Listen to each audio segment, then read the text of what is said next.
गरीब मेहनती चिड़िया थी, उसके पास अपनी जमीन नहीं थी, इसलिए वो गांव के जमींदार के खेतों में खेती का काम किया करती थी। टुनटुनी चिड़िया ने जमींदार के खेतों में करेले की फसल उगा रखी थी।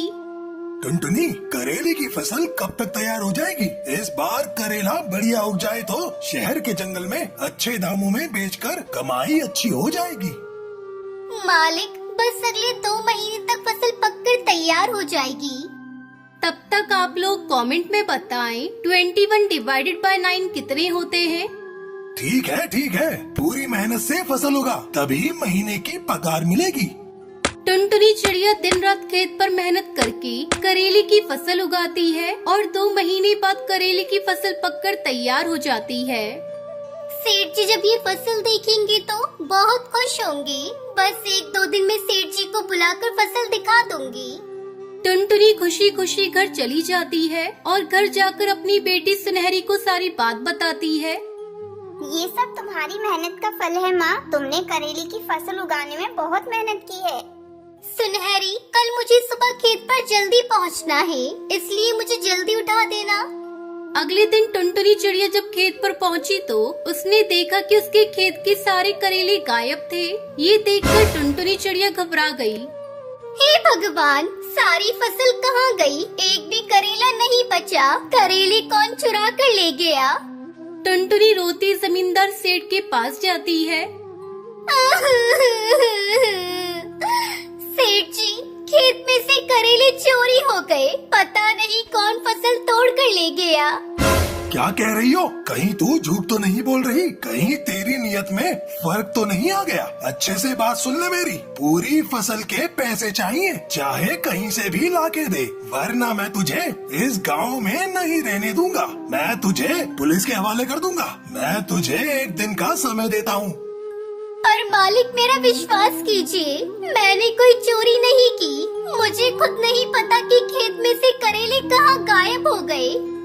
ए नौकर, इसे उठाकर हवेली से बाहर फेंक दो। अब तू कल सुबह तक मेरे पैसे देकर जा, नहीं तो मुझसे बुरा कोई नहीं होगा।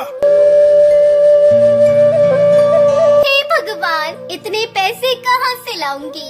मेरे कारण सुनहरी भी परेशान हो जाएगी। टुनटुनी चिड़िया खेत पर वापस पहुंचती है और फूट फूट कर रोने लगती है। हे ईश्वर, मेरी मदद करो। करेले कौन चुरा कर ले गया? मुझे कुछ भी नहीं पता। अगर मैं कल सुबह तक जमींदार को पैसे नहीं दे पाई तो वो मेरे साथ साथ मेरी बच्ची को भी गांव से बाहर फेंक देगा। अब मैं क्या करूं?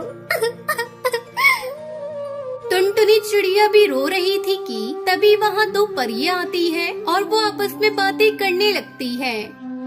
पीली परी, हमने तो बहुत बड़ी गलती कर दी। पिताजी की तबीयत के लिए हमने धरती पर जो करेले इस खेत से तोड़े थे, उसके कारण इस गरीब चिड़िया को कितनी परेशानी हो रही है।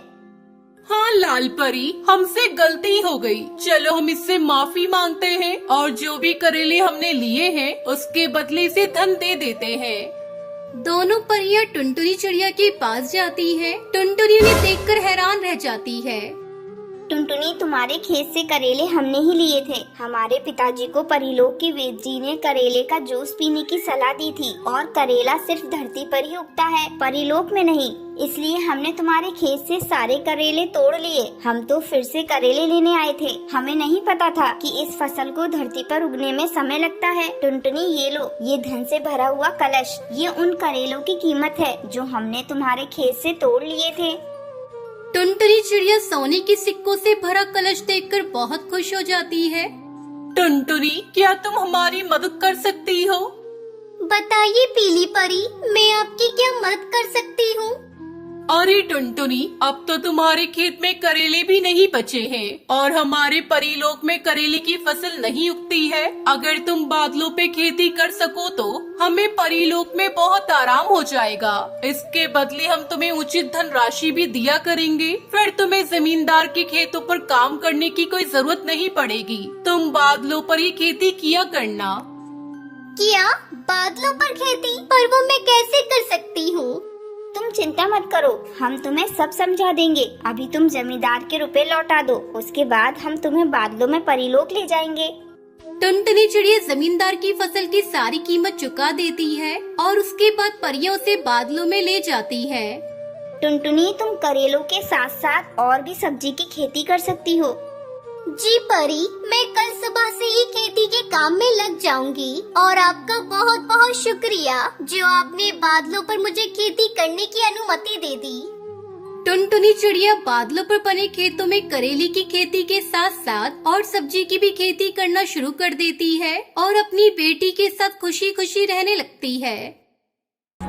कश्मीर में बहुत समय पहले टुनटुनी नाम की एक खिलौने बेचने वाली चिड़िया रहती थी। अच्छे खिलौने होने के कारण सारे पक्षी टुनटुनी चिड़िया से ही खिलौने खरीदते थे। उस गांव में एक और खिलौने बेचने वाला कौवा रहता था। उसका नाम कालू था। वो टुनटुनी से बहुत जलता था। वो यही सोचता था कि कैसे टुनटुनी को परेशान किया जाए। पापा खिलौने, पापा खिलौने। बहन जी, वो लाल रंग का खिलौना देना मेरे बच्चे को। ये लो बेटा। दीदी, मुझे वो नीले रंग की गाड़ी दे दो। अरे ये क्या, इतनी भीड़ लगाकर खड़े हैं पर फिर भी मुझसे कोई खिलौने खरीदने नहीं आ रहा है। ले लो रंग बिरंगे खिलौने ले लो। मैं खिलौने बेचता हूँ, कबाड़ नहीं। दाम कम, खिलौना अच्छा, एक बार खरीदने के बाद चले सालों साल। अरे ये क्या, बाजार में किसी ने इस तरफ मुड़कर भी नहीं देखा। लगता है सब के सब बहरे हो गए हैं। लगता है कुछ न कुछ तो गड़बड़ है। टुनटुनी के पास जाकर देखता हूँ, वहीं पर ज्यादा बच्चे हैं। अरे क्या हुआ कालू भाई, तुम यहाँ क्यों आ गए? असल में वहाँ बच्चे नहीं आ रहे हैं। तुम्हारे यहाँ तो बच्चे भीड़ लगाकर खिलौने ले रहे हैं, इसलिए सोचा इधर ही कुछ शुभ है। अरे कालू भाई, ऐसा कुछ नहीं है। असल में बात ये है कि पक्षी पैसा देकर अच्छा सामान खरीदते हैं। तुम भी अच्छे खिलौने दो तो बच्चे भी तुम्हारे पास भीड़ लगाकर खिलौने खरीदेंगे। कालू खिलौने वाला सोच तो ये बोलता है। बड़ा ज्ञान देने वाली बन रही है। रुक, तेरा ज्ञान निकालता हूँ। बहन, तुम यहाँ पर खिलौने बेचो और मैं तुम्हारी जगह जाकर खिलौने बेचता हूँ। ठीक है कालू भाई, जैसी तुम्हारी मर्जी। टुनटुनी, फिर ये मत कहना कालू भाई ने मेरे ग्राहक छीन लिए। दोनों हल्की सी हंसी हंसते हैं।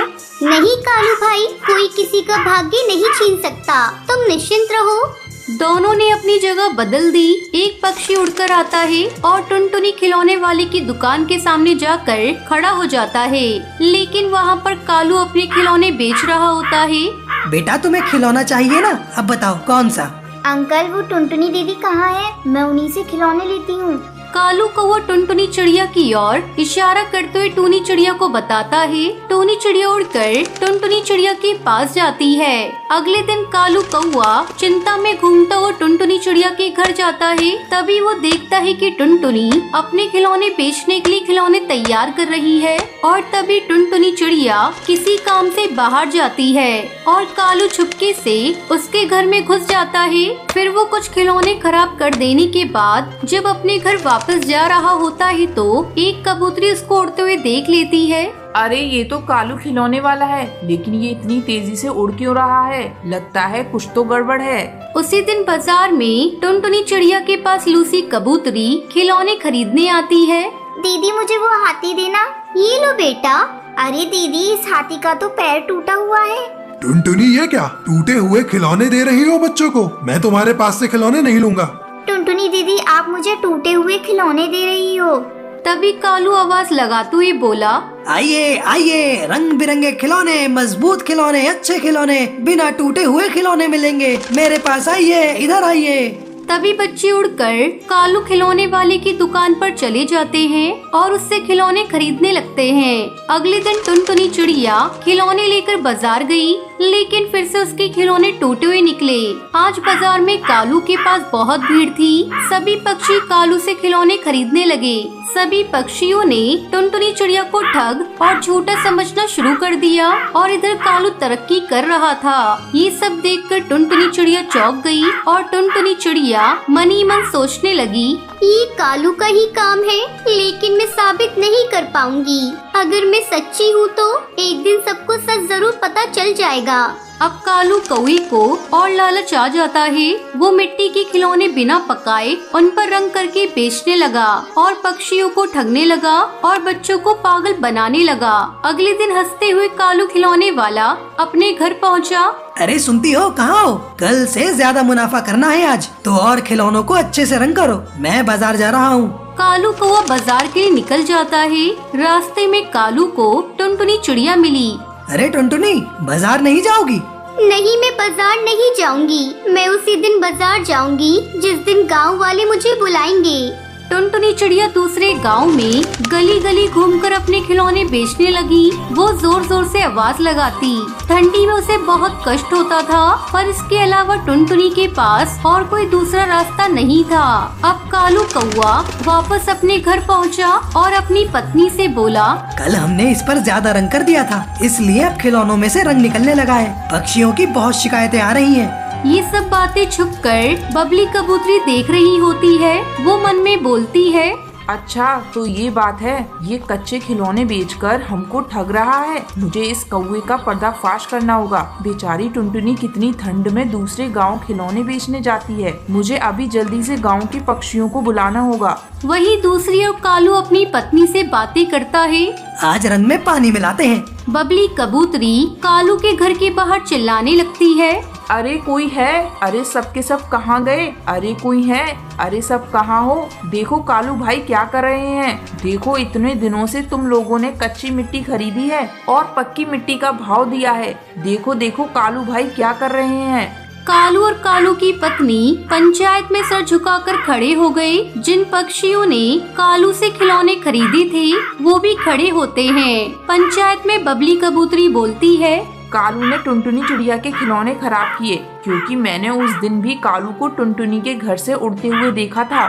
तभी गांव का मुखिया हरी तोता कालू से कहता है, सुनो, तुम्हारी सजा है तुम्हें तुम्हारा सिर मुंडवाकर मुंह काला करके गधे पर बैठाकर पूरे गांव में घुमाया जाए और तुम्हारे सीने पर एक कागज पर लिखा जाएगा कि मैं बेईमान और लालची हूँ और टुनटुनी चिड़िया को खबर भिजवाओ। कल से वो बाजार में खिलौने बेचने के लिए आ सकती है। सभी पक्षी टुनटुनी चिड़िया के पास आए और बोले, टुनटुनी बहन, आप ही बाजार में खिलौने बेचिए, हमारे बच्चों से गलती हो गई। टुनटुनी चिड़िया आसमान की तरफ देखने लगी और भगवान का शुक्र अदा करने लगी। तो दोस्तों, इस कहानी से हमें क्या शिक्षा मिली, आप लोग कमेंट करके जरूर बताएं।